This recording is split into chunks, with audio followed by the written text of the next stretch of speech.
Hello, my name is Chuck Wolf. Over the years, I've worked in many different roles, including leading my own leadership consulting company since 1994. I've worked for and with some of the best companies and universities in the world, and have had the opportunity to work with government officials, military organizations, and public and private schools. I'm a leading expert and pioneer in emotional intelligence. Since 2009, I have been a volunteer hosting a radio show I created called The Emotion Roadmap: Take the Wheel and Control How You Feel. I really enjoy making a difference in people's lives. The show is on award-winning community radio station WPKN in Bridgeport, Connecticut. In recent years, Simsbury Community Television has been sharing my shows on their station and on YouTube. My sincere hope is that everyone who watches regularly will learn how to use the Emotion Roadmap in their own lives by listening to people who call in to get help with challenges at work, home, and in communities. To learn more, go to www.emotionroadmap.com. If you have a comment or question, email me at cjwolf@cjwolf.com. Thank you and enjoy the show.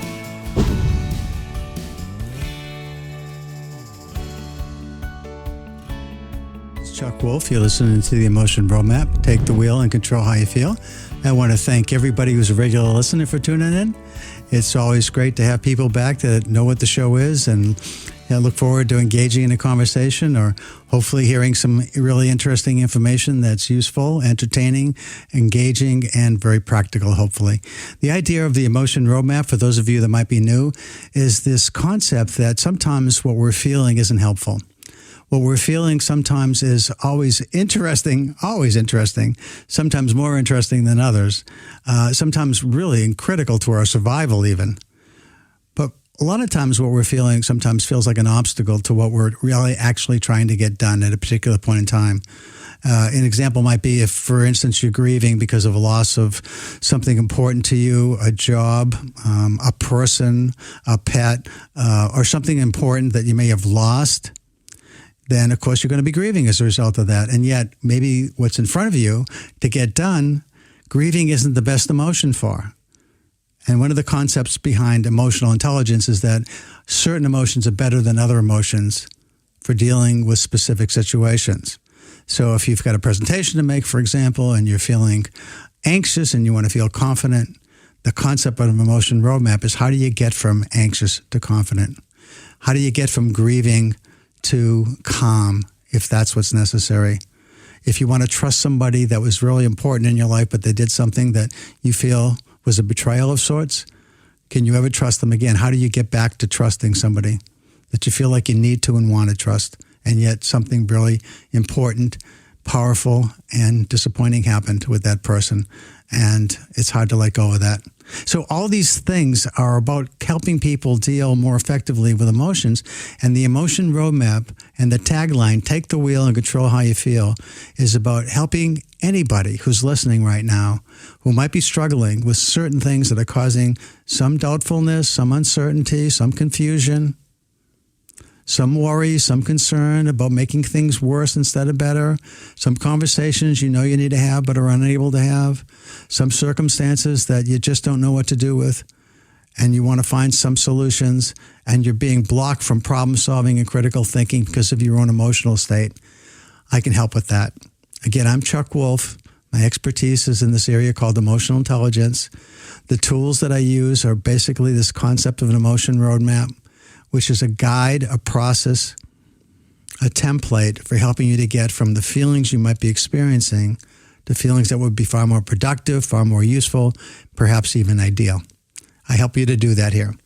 So if you have been waiting to talk to me, I always like to entertain the fact that sometimes people wait from week to week to listen to me. I'm on the air from 12 to 1 p.m. on Wednesdays, the first and second Wednesdays of each month. 12 to 1 p.m. is part of the community strip here on WPKN. The number to call if you're really interested in talking to me right away is 203-336-9756. And for those who call early in the program, I've got more time to listen to you and to be helpful. If you wait till right before 1 o'clock, in 5 minutes before 1, we have public announcements and other information that we share. So I have to automatically I'm shut off at 12:55. That's part of what our automation system does. So you have until 12:55 to talk with me. So here we go. We got a couple of people. I can only take one of you at a time. So please call back if I don't pick you up right away. Hi, this is Chuck. You're on the air. Who am I talking to, please? Hello? Let's see.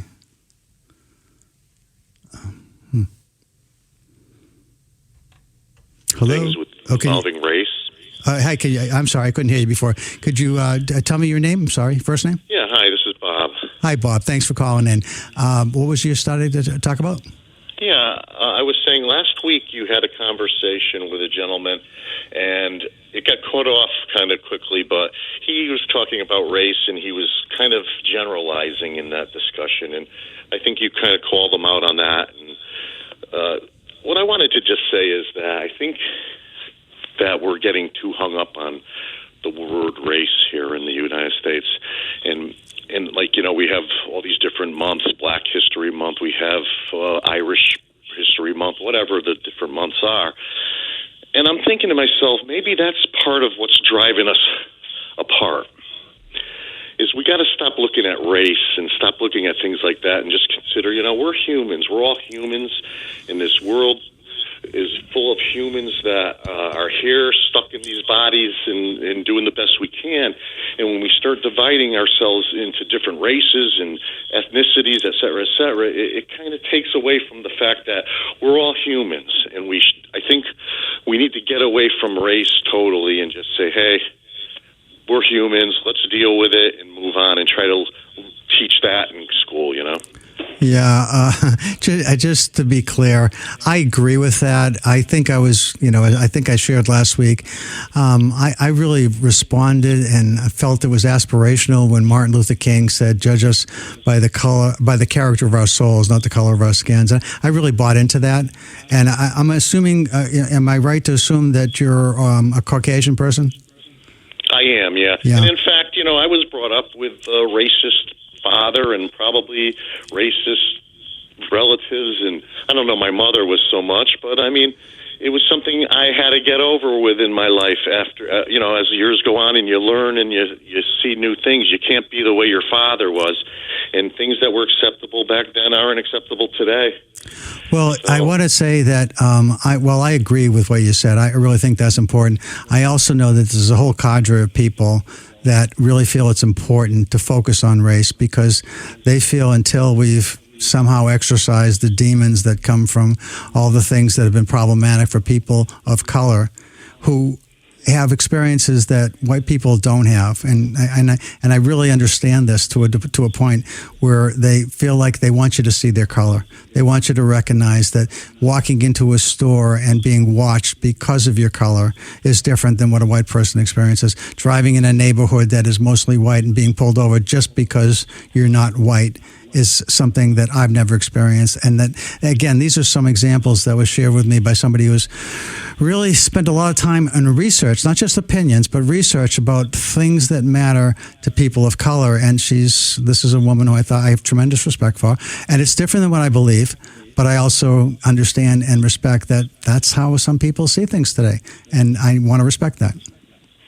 Yeah, I agree with that. I mean, I'm sure that people we could go back to the Holocaust even and talk about that, and of course this has been something that's been going on throughout history, where certain races are attacked or certain classes of people are ostracized. Go to the pogroms in Russia, and you can go back further and further, Armenia, etc.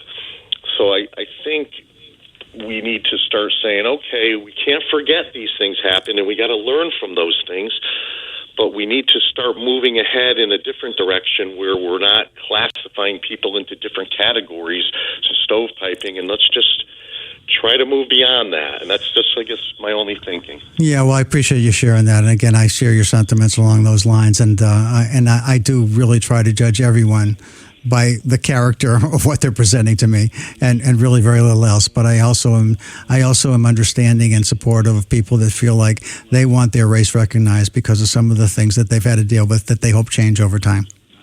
Right, and I agree with that. As long as it doesn't lead to more anger and Polarization and divisiveness. Yeah, I get all that. Yeah. And I agree with that too. Because, honestly, racism and prejudice doesn't just fall on one race. It isn't just whites not liking blacks or Hispanics. It's the other way, works the other way too. And people who are brought up in families that were, as you said, treated poorly, pulled over because of their color, etc. They've got a lot of that built up history and anger. You're right. And it's very hard to get that out of your system, I know. I agree with you. Okay, I'm going to say thank you for the call because I got somebody else coming in. But thanks, all right, thanks have a lot. great day. You too. Bye-bye. Hi, this is Chuck. You're on the air. Who am I talking to, please? Hi, Chuck. My name is Scotty. Hi, Scotty. Thanks for the call. I've been wanting to call and thank you for your program for a long time. Thank you. I appreciate it. I appreciate the people that call in, express their feelings, and that you're listening. And it seems to have passed through a lot of things that I feel, and it gets talked about. And I appreciate you there, WPKN, for having a platform for cuckoos like us to call in and express our feelings. I really appreciate the call. Thanks, Scotty. Did you have something else, or you just want to say thank you for the call? Well, yeah, no, I do, actually. I just want to absolutely thank the previous caller just before me here for touching upon something that's been sort of, I've been getting very agitated with the same exact sentiment, although he probably has put it more eloquently than I ever can. But I feel like I get very agitated every time I hear Black History Month, or am I a racist if I want to start a White History Month? Because white people did really great things too. Yeah, I hear you.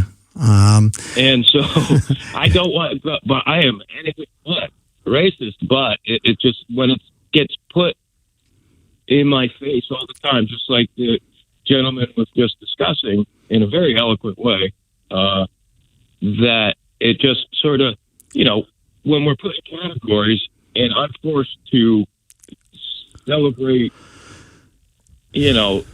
something that I'm not, but it's like the white guilt. Yeah, I hear you. That comes on us all when these things are put in front of our face. And then but would I be wrong if I wanted to start a White History Month? Boy, I don't know what to say about that, because you could make a Native American History Month, Hispanic, Asian American History Month. I mean, you could have months for everybody, right? Yeah, right. You could do that. Okay. Well, thanks, Chuck, for letting me speak. Yeah, okay. Thank you, Scotty. Appreciate it. Have a great one, man. Thanks a lot. Thanks for what you do. You appreciate it. Bye-bye. Bye. Yeah, this is a tough topic, isn't it, everybody? I mean, as you're listening, you said, oh, geez, I don't know. I mean, I think that, because of our history as a country and some of the things that have happened over the years, I'm fine with Black History Month, and I think it's a good thing. I love the idea of celebrating Martin Luther King, who I thought was a genius and somebody brilliant at understanding the dynamics of what underlies the relationships we have with each other. I also recognize that we all have prejudices and biases that aren't just about color. They're about religion. They're about ethnicity. They're about sexual orientation. They're about all kinds of things. They're about neighborhoods. It's when I was growing up, if you lived in my neighborhood, you were kind of like me, and so you were part of my team. But if you lived in that other neighborhood, you were part of the rich kids or the bad kids or the whatever kids. I mean, we all it was really fascinating. Years ago, I was at Harvard, and I was a guest speaker. I think it was at the Kennedy School of Government. A guest speaker came in when I was attending a class there. Clayton Alderhofer was his name, and he was a Yale professor. And he came and he said, we all define ourselves as different from the other. And who is the other? The other is this concept of what's different from you and me. So how are we alike? If we're Christian, then we're like other Christians. But if we're evangelicals, we're like evangelicals and we're not like Catholics. Or if we're Jewish, we're like all of the Jews, except we're not really like all of the Jews because we might be Reform, Reconstructionist, conservative. orthodoxy, ultra-orthodox. I mean, so we all sort of have these ways of redefining who our team is. And I think the emphasis on tribalism, which is what it's called, is not always helpful, unfortunately. I think sometimes it makes some sense to me, but at the same time, I think the idea of just seeing each person and judging each person by the character of the soul, I love that. I love that. But again, I recognize that some people feel that's not enough at this point. They feel like it's got to be different. I think if all of us can be just a little bit more understanding about why people feel the way they do, that's what the show's all about, right, everybody? It's about trying to take another person's perspective and trying the best we can to stand in somebody else's shoes, realizing that we can't really experience what somebody else is experiencing. We can't be in a place where somebody who's just been told they have cancer and is going to die in 3 to 6 months. We can't be in that person's shoes in the same way that they're in those shoes. We can sort of intellectually try to understand what it feels like to know that, hey, while we all know we're dying, we don't know when. And so when somebody knows that they only got 3 to 6 months, that certainly changes their perspective, right? And we can't share that. We can't share what it feels like to be in somebody else's skin, whether it's because of who they are as an individual in terms of sexual orientation, or it's who they are because of their color or their religion, whatever it might be. There's certain things that we can intellectually try to understand and empathize with, but that doesn't mean we can feel them the same way that people might feel them who are in those categories. And we're all trying to figure this stuff out. And I think if we approach each other without malevolence, without intention to hurt one another, but simply to seek to understand, to listen, to want to understand why somebody's view is different than mine. For those of you who listen regularly, I've talked a lot about the political polarization that's in this country right now. Some people talk about, we're at a point of some kind of civil war. I don't really see how that happens here. But civility is missing in a lot of cases. I mean, people just sometimes scream at each other. All the stuff that they hear on, that they might hear on a cable news network or read in their particular newspapers. If you read the Washington Post and the New York Times, you're not going to get the same information as when you read the Wall Street Journal. I read them both. And they're not the same. They might be describing the same situation, but they take very different viewpoints of it. One's very liberal, one leans more conservative. So if you just listen to the things that reinforce the beliefs that you have and feed information that make you angry about the other side, I think that's self-destructive. I try really hard to try and balance. If you're looking for something that's somewhat balanced, there's something called Flipboard. A friend of mine told me about it. He's very active in a group called Braver Angels, which in itself is really interesting in case you want to look at some group in the country that is working very hard to depolarize people. Is Braver Angels. So you might look up braverangels.org if you want to know more about their organization, what they do. A lot of stuff you can do with them is free of charge, and it just really does help people to depolarize. But in any case, one of my friends that works there as a senior person in that group told me about Flipboard, F-L-I-P, board, B-O-A-R-D. And Flipboard takes information from The Guardian, very liberal, and Fox News, very conservative, and everything in between. And as I flip through Flipboard during the day, when I'm looking to see what the news cycle is about, I'm getting all kinds of different viewpoints. And I really like that. I really do. I like the idea of trying to understand different perspectives without seeing one perspective. The problem with things like Facebook, if that's where you get your news, or YouTube, is the algorithms that everything that you tend to like or show interest in comes back to you in buckets. They just pour more and more of that information to you in the areas that you express an interest. And so it just feeds the fires and the flames of whatever it is that you're feeling while showing you advertisements that they think you might have some interest in buying something. One of the beautiful things about a newspaper, I think, about a hard copy newspaper, and I know most people are doing their learning online these days, but online, you tend to have algorithms drive what you see. A newspaper is the editor's best ideas about what they want to talk about and present to you. And so I might turn to page 5 and see something I never would have clicked on, but it draws my interest to it because it's on page 5 and it's in the Journal or it's in the New York Times and it's a really interesting investigative report about something that I didn't even know about, never heard about, never thought about. And yet here I am reading about it because it's a hard copy and it's not something driven by online algorithms. So you might think about once in a while picking up a newspaper or hard copy, but also just like things like Flipboard that give you a broad perspective as opposed to a focused perspective on only one side of an argument. Same thing with racism, I think. I think it's, it seems like it shows up so often, so many times in so many areas, and sometimes it seems like it might be really a bullseye when somebody calls something out that they think is racist. And other times it seems like, is that they just saying that? Because I don't really see that in that situation. I don't know. I know a lot of people are really tired about lots of things, the pandemic, talking about racism, all kinds of things. And yet, as I said, what I look to do is to try to understand as best I can other people's perspectives, and I encourage you to do the same. So one of the things I want to talk about today, by the way, somebody else had called and I couldn't pick up the phone up because I'm here by myself doing the show. So if you'd like to call me and talk to me about something going on for you that's important to you, would you please give me a call at 203-336-9756. Thank you. Again, 203-336-9756.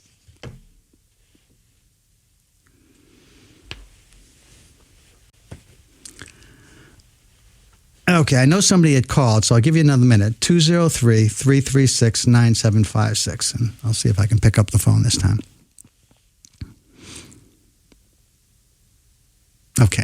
Well, a couple of things I wanted to talk about today I was kind of excited about. I wanted to come in and share with you a couple of topics that I think are really, really interesting.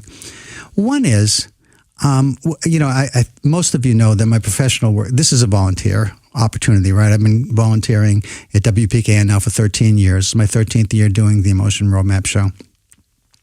I'm very, very proud to be affiliated with WPKN and very thankful for the opportunity to be here. And I'm glad so many people like the show, and I get so many nice calls with people telling me, how much they appreciate the show, etc. That's great. So one of the things that I want to say, though, is that in coming to the show and being able to have an audience to talk about things, sometimes I like to bring topics and just to see what people think. I've learned so much from a lot of my listeners. I hope you learned from me, too. But here's one of the questions I was asked this morning, and I'll tell you my response, but I also like to hear what your thoughts are about it. So I was talking, as I started to say, one of the things that I do for a living is I'm a professional coach, a leadership coach, not a life coach, but a leadership coach. So I coach a lot of senior leaders and managers in organizations. And one of the very senior people I was talking to this morning was asking me what I thought about, remote work. Now that the pandemic it seems like it's easing up somewhat anyway. People are talking about, should we have people come back to work? And there's very different thoughts about this. There's some people that absolutely think everybody needs to be in the office. I don't think they're the majority anymore, but there are some very senior, powerful people that want to see people back in the office. I don't know if that means because they have more controls or they just see the social value in that, or they like the idea that they can drop in on somebody at any point in time that's right there for them because they're in the offices on the same floor as they are or in the next building or something. There's rationale for that, but it seems to me that a lot of people are really valuing time at home. And that in the beginning, when it first started, they had to figure out what their routines were. How can you work in your house? How can you set up an office space? But because it's been so long, people have figured that out. And so what makes sense going forward if we don't have a, ongoing pandemic, right? Because the pandemic won't be here all the time anymore. Hopefully it's going to move on. I certainly am not someone that can make any promises about that because we've seen everybody. Yeah, I remember President Biden saying July, we beat it. Well, really? Not really. So to think that we beat it now, I'm not going to make that statement. It feels like we're moving forward, though. It feels like it might be something that we can move on from, but who really knows? But let's assume at some point we get to the place that it really is something that's what they call endemic instead of a pandemic. What do you think should be the right approach to people working at home? Should it be anyone should be allowed to work from anywhere, anytime, as long as they're able to get their jobs done remotely? And as long as they're accomplishing the goals and objectives that are given to them at the beginning of the year by the people that they work for, and they're successfully accomplishing and achieving those objectives and goals, why do they need to work at home? If people don't need offices in the workspace, that means less overhead. If less people are on the roads driving to work, that means less traffic, better for the planet, less gasoline fumes, less cars on the road. But what about the loss of the ability to visit with people informally in the hallways? What about the loss of the social benefits of getting to know people who you might not ever get to know if everybody's back home working in a remote location? What about that? So what are your thoughts about what you think should be happening regarding going forward in remote locations? By the way, I think that there's certain jobs like the hospitality industry where somebody has to greet you at the front desk. I mean, maybe at some point some of that will be automated, but I mean, there's certain jobs where you can't work remotely, but a whole bunch that you can. So in the situations where you have jobs that potentially can be done at home, what do you think? What should organizations and companies be doing? So I'd be interested to hear your thoughts. The number to call is 203-336-9756. 203-336-9756. I'll give you a minute to see if anybody wants to call about that. And then I've got something else I'd like to talk to you about.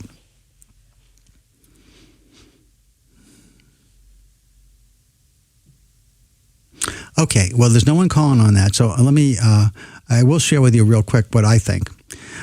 My thought is that I think it should be a balance. I don't think we need as many offices. We don't need as many people having their own. Oh, okay, we got somebody calling. We got two people calling in. I'm sorry. I'm only going to be able to take one of you first. Okay.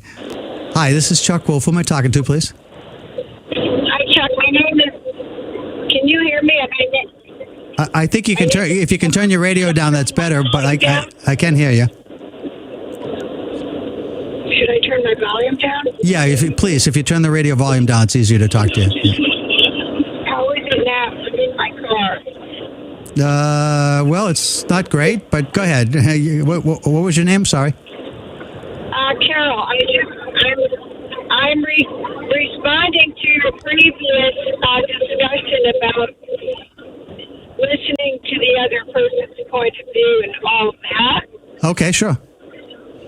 I wanted to mention that there's going to be a wonderful concert. It's a combination of PKN and the Unitarian Church in Westport on February 20th called Deeper Than Skin. It's two terrific performers, Rosie Harris and Greg Greenway. You know what, Carol? I'm sorry, Carol. I can't really hear you, and I doubt that the audience can either.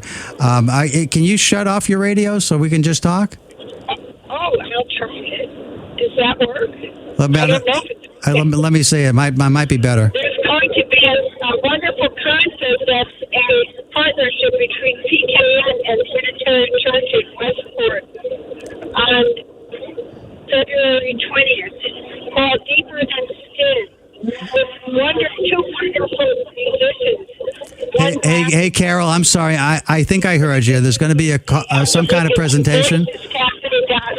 Yeah. It's a co-sponsored program. All right. Thank you. Okay, thanks, Carol. I'm sorry. I'm going to have to cut you off only because I can't hear you, and I don't want to keep going. So thank you for the call, though, and I will mention Deeper Than Skin, I think is what you said, and it's a combination of PK and the Unitarian Church. Okay. Hopefully people can find that. Thanks a lot, Carol. I'm going to say goodbye because it's really, really hard to hear you. I'm going to say goodbye. Bye-bye now.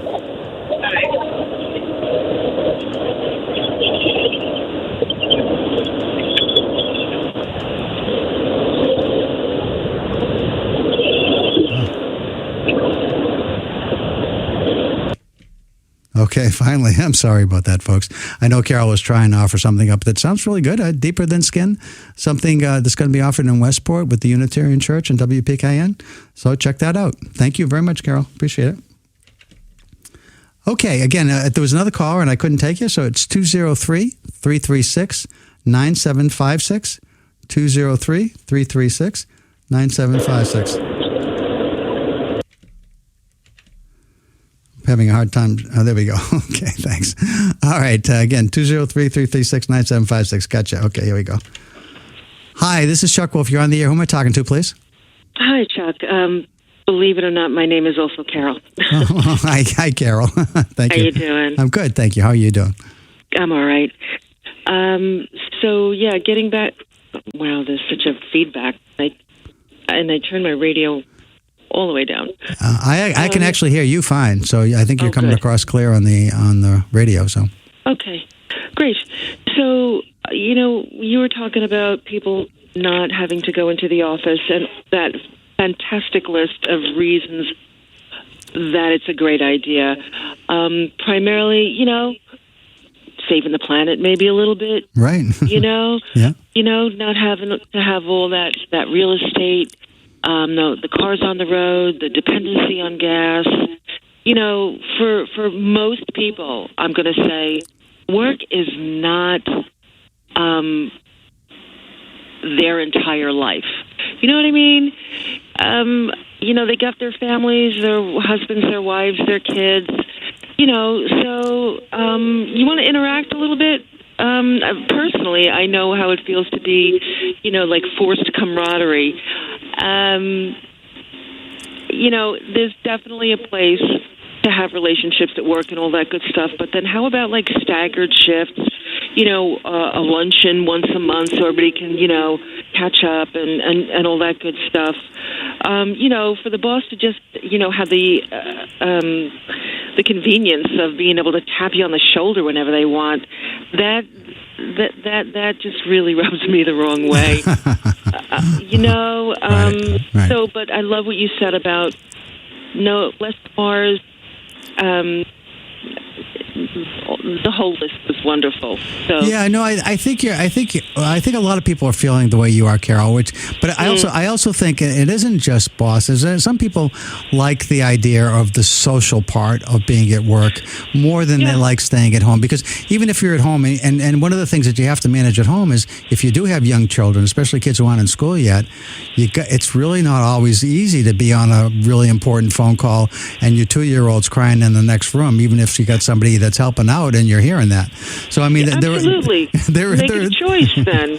Right, I know. So there's things that make it work and things that make it not work on both sides. But I do think that some flexibility and some understanding of, hey, I think we can be different. I think from a business perspective, if you look at the idea of how much you spend on overhead for all the office space that you might save if people are sharing offices, and also you get out of this idea of who has the corner office, because maybe 3 people have a corner office instead of one person. Yeah, I mean, there's a whole bunch of possibilities that I think make people feel better about being at the workplace, because when they do come in, they enjoy being there because they haven't been there a lot. They come in a couple times a week, or once a month even, or once every couple weeks, or something that offers some routine, so you do get to know your colleagues and coworkers. I think that's an important perspective. But I also found... Absolutely, and once again, it doesn't have to be either or. It can be some by choice, flexible schedules and staggered shifts or whatever. It doesn't have to be one or the other. And I have found Zoom to be unbelievable. It's kind of interesting. Yeah. I mean, just telemedicine in general, just in terms of visiting with a doctor. I remember having some kind of procedure, and then I had a follow-up visit, and I asked the office, I said, it's 45 minutes for me to get to the doctor's office, and I think we just have a conversation. Is it possible to do it via telemedicine? Because at that point, the COVID thing was raging, and I didn't really want to have to go to the office anyway. And what the doctor told me was, yeah, absolutely, we could do it. And so we did it. I said, would you do anything different? He said, I'd press you over here. And he showed me where to press. And I pressed it. He said, do you feel anything? I said, no. I said, that's all I would have done. There you go. But what he said was, because of this pandemic, it's forced us to move much more quickly into this telemedicine than we would have otherwise. Absolutely. Zoom is a beautiful thing. And if there is a silver lining, I think that's part of it. Well, I found for me, I was talking with a team that I'm coaching in Nebraska, and I asked them not to go in a conference room, because a Zoom talking to a conference room, it's really hard to hear people, especially with masks on, and it's also, you only see them as individuals, tiny around a table. But when they're in their own individual offices, it's like I'm talking to each of you right in front of me. Yeah, we've done that at my job as well. So Sure. I think there's tremendous advantages that we've learned because of the pandemic. I won't say there's silver linings. I'm just saying some benefits of things that we've learned. You know what I mean? Yeah. So it's just I think it's great. Thank you for calling in about it too. So are you on the side of having some kind of hybrid situation where you have some office time, but a lot of it you can do remotely? Absolutely, sure. I mean, and I'll tell you something. I work at the front desk. Remote is not an option for me. Yep, I get it. But, through the pandemic, I work at a food bank, and we did the best we can to help employees get through the pandemic, and some folks started to work remotely, and they found that they loved it.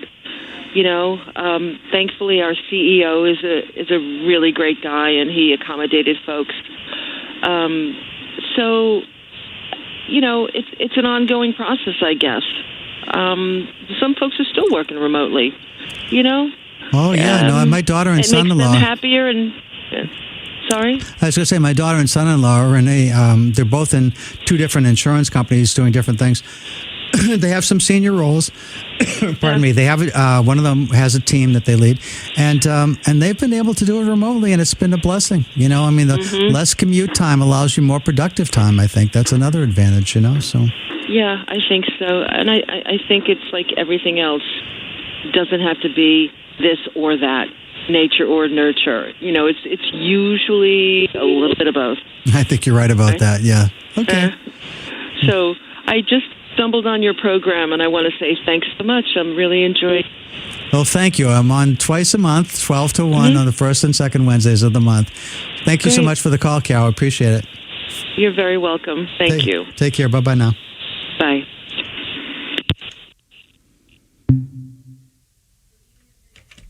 Okay, would anybody else like to call about that particular topic, about remote work? Just your thoughts about that? 203-336-9756. By the way, in case you want to call and just ask for some help with something, the kinds of things that people like to get some help with sometimes are relationships at work. That's what my coaching's all about, is helping people understand how to deal with challenges in the workplace. And boy, there are many. One of the things people are really struggling with today is how short-staffed so many organizations are. And then if you've got big organizational changes, sometimes you've got to deal with the fact that some people might leave. And a lot of people are leaving these days. Got another call. Hi, this is Chuck. You're on the air. Who am I talking to, please? Yeah, hi, Chuck. This is Norman. Hi, Norman. Yeah, wait a minute. I'm getting some feedback here. Can you hear me? I can hear you fine. Yeah, it's very annoying. And can I call you back? You can try. Yeah, sure. You can try. Okay, thanks. Okay, bye-bye.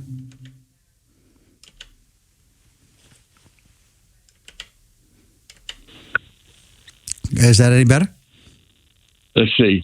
I guess... Oh, no, I don't know what's happening. Every time I'm talking, I hear my voice come back. Well, man, this is ridiculous. Yeah. I don't want to talk with this. I'm repeating myself. Yeah, I hear you. Okay. This isn't going to work, so I apologize for that. All right. I'm going to let you go. Sorry Okay, about that. bye. No. Okay, bye-bye.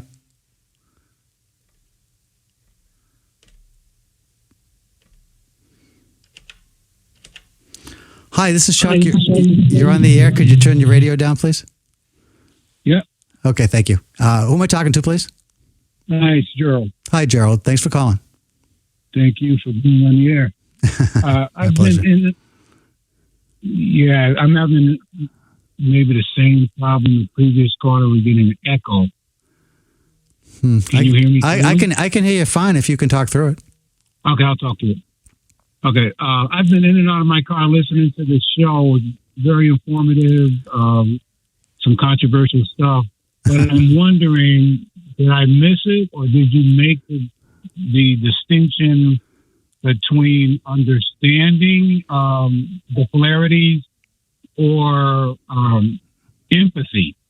Is empathy the same as understanding, or are we talking about something else? Well, there's two different kinds of empathy. There's actually three, and I'll tell you what they are in this way. One is when you understand why somebody feels the way they do, that's what I call and others call intellectual empathy or cognitive empathy. It's like you're not feeling it necessarily, but you're understanding it. There's another empathy that actually you feel what somebody else feels. You actually feel their sadness, you feel their anger, and that's emotional empathy. You feel with them. And then there's something else that some people consider empathy, which is empathic concern, which is not only do you understand and not only do you feel, but you care.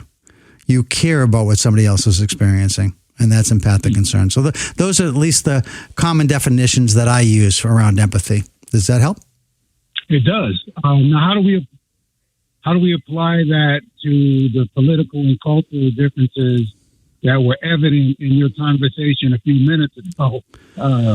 Well, I mean, one of the things that you hear, at least that I hear, because I mean, I'm a trained therapist, so I mean, I listen at a level that most people don't or aren't trained to do. But what, sometimes I'll hear people say, "Geez, I wish that this group of people doesn't do this."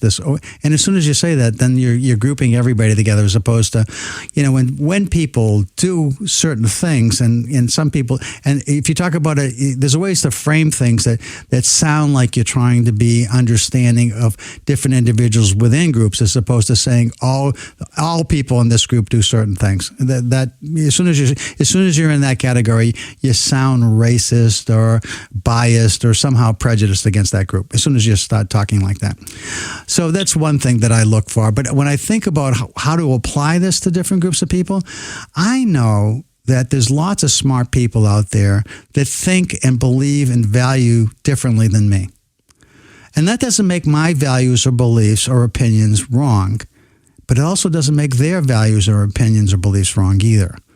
So I think the only way we really learn is not to talk to somebody who believes exactly what we believe, but to talk to somebody who believes differently, who we respect enough to think that, why do you feel differently about that? And maybe in listening to you, really listening, not allowing my biases to impact and block what you're saying, but to really allow it in, that I begin to understand why you feel the way that you do, and maybe it changes how I feel.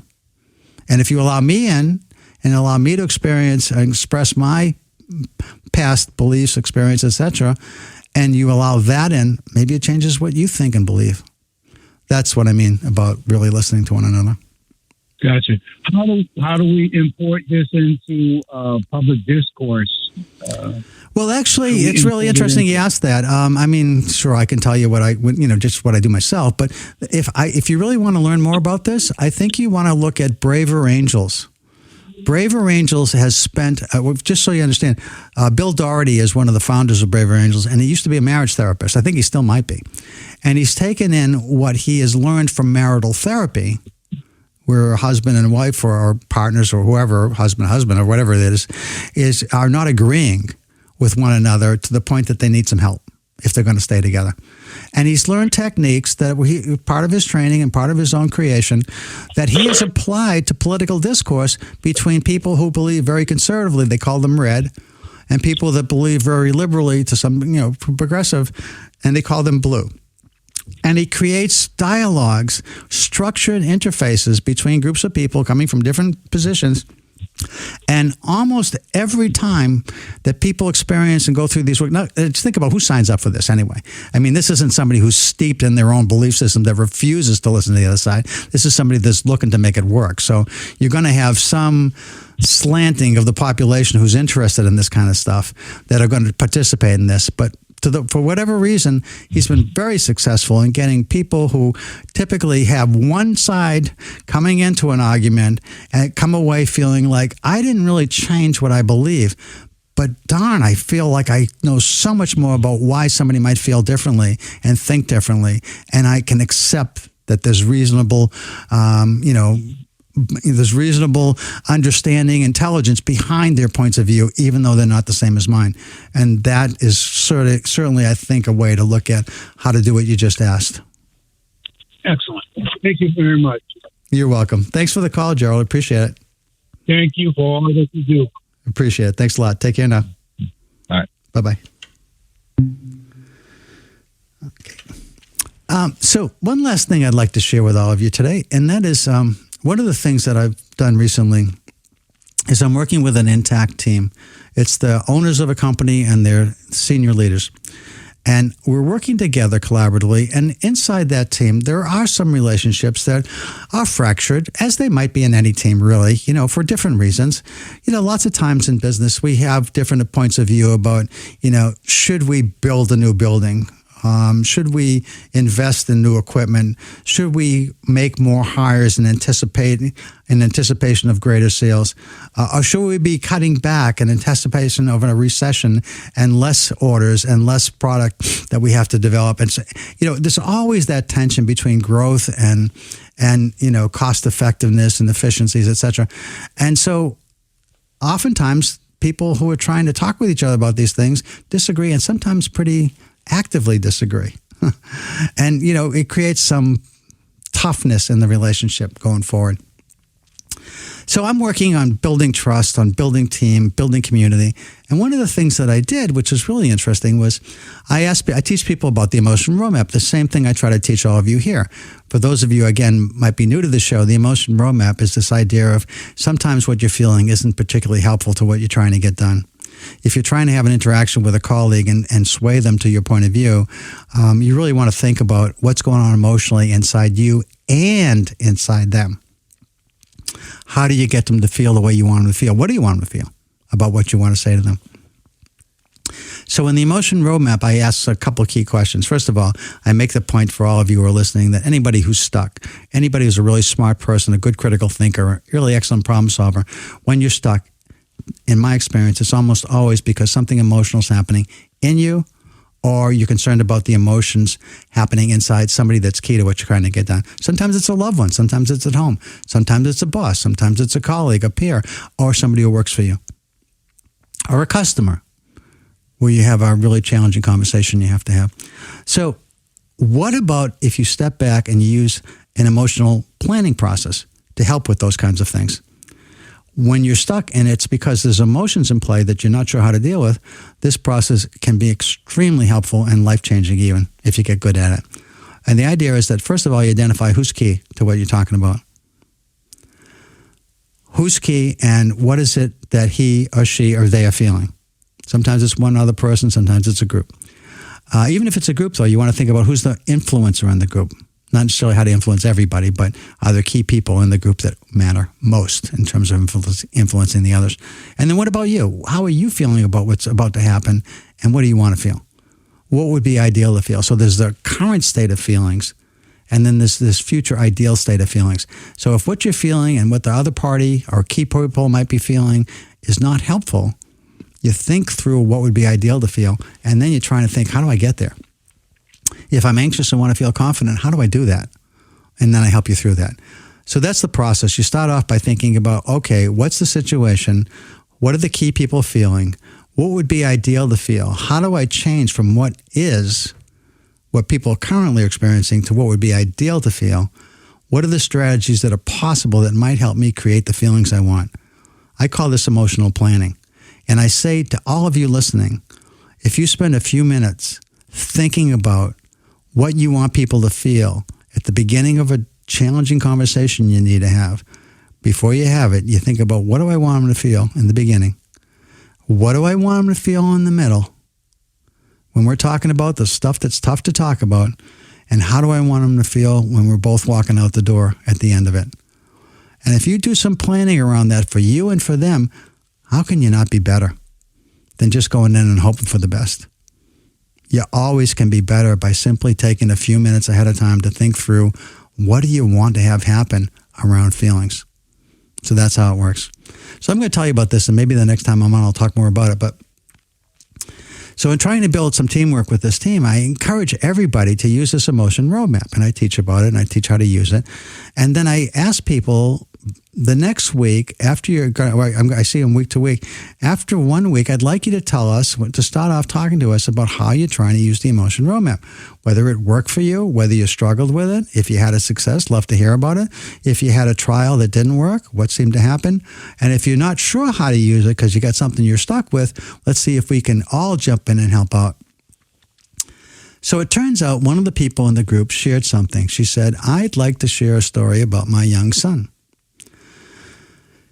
Up until 10th grade, the beginning of 10th grade, he was a great student, really motivated, got really good grades, worked really hard, did lots of things that really were just something that made us proud all the time. And then the pandemic happened and remote learning happened, and somehow he lost interest. Now, by the way, many of you listening to this, the reason I'm telling this story is because I'm assuming that a lot of you with teenage kids are in the same boat, that your kids have lost interest since remote learning started, or at least struggling to get back into what they were doing before. And so when she shared that with a lot of us, she said that, he's just barely getting by. And I'm trying to figure out how to turn that around. I'm trying to figure out how to help make the change happen here. And that was what she brought to the group. Now, this has nothing to do with work. But what has everything to do with work, in my mind anyway, is for the team, everybody on the team, irrespective of how they felt about her department, her boss, or any of that, irrespective of any of the relationship baggage that might be there, how can we all think about this emotion roadmap and come back next week and talk to her about what we've thought about that might be helpful? How do we get the child to go from disengaged to fully engaged again? How do we get the child to go from depressed to excited? How do we get the child to be from unmotivated to motivated? So those are the feelings that are in play. How do we do that? And one of the things that I experienced with the group that was the team was that everybody came back the next week and they all had ideas for her. They all had ideas for her. It felt so great to me to hear everybody come in, because a lot of them are very operational oriented and they're wondering, what do we do here? How do we make this work? And everybody came in and contributed. Well, I've got another caller, so I'll take this call and maybe finish that story another time. Hi, this is Chuck. You're on the air. Who am I talking to, please? My name is... I'm sorry, I didn't hear. Your name is what? My name is Tom. Tom, you're cutting out, so I'm not sure I'm going to be able to talk with you. Are you in a place where you have a tough signal? It looks like it's... Yeah, I can't hear you. I'm sorry. All right, that's all right. If you can pull over someplace and talk and call back, I got a couple minutes left, but not many. So sorry about that. No problem. Okay, bye-bye now.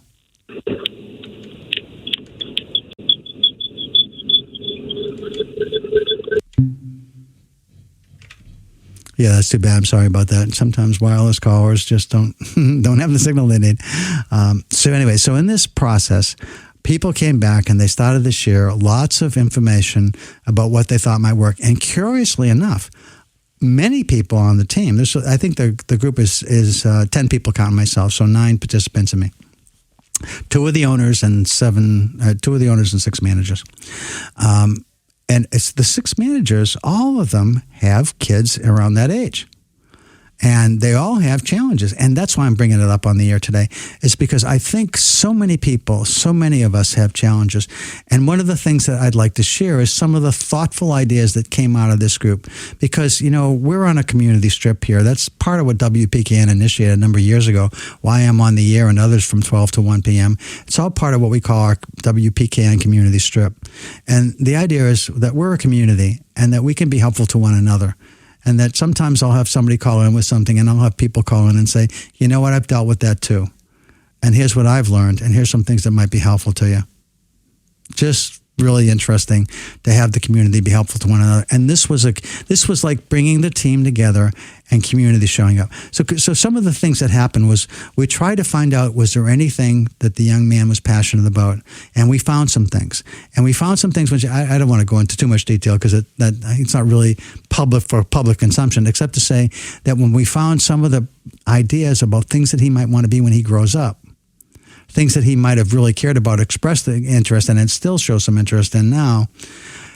One of the fellows said, hey, I think I know somebody that works in that world, and I think I could get your son to shadow him for a day or two to see what it's like to actually do what your son is really interested in doing.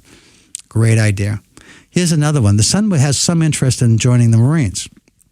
Now, some of you may have different feelings about military, but, Marines have, they have a history, they have a reputation, and some people love what they do and want to be part of that somehow. And so the son had gone down on his own in 10th grade to a Marine recruiter and took a test that they have and passed it. Now, somebody else said, what about if that Marine recruiter became like a mentor? Like if in a couple of years that your son wants to graduate from school and go into the Marines, but along the way, this Marine recruiter reviewed how he was doing with his grades, once every couple of weeks or once a month. And just your son could go down and show him how he's doing. What about that as a motivator? And then there was the others who said, the key thing that seems to be really important is, can we identify a key purpose for him? Can we understand, and by talking to him, what he wants for himself 10, 15 years out, and get him excited about that, and then help him see the things that he's doing that are contributing to that, because he was doing some things right outside of school, and then how school might contribute. So he's not doing it because you're forcing him. He's doing it because he recognizes to be the best possible version of himself that he dreams about being or used to dream about being, start dreaming again and bring that forward with him into the future. Wouldn't that be special? Anyway, those are just some ideas, folks, and I suspect others of you are struggling with this a bit. So try to think emotionally about how to engage your son or daughter, and I hope you do. There's so much trauma around this stuff. But anyway, that's it for me. I hope you enjoyed the show. This has been Chuck Wolf. You've been listening to WPKN 89.5 FM. Listen to Supporter Radio. I'm on the first and second Wednesdays of each month. Take care, everybody.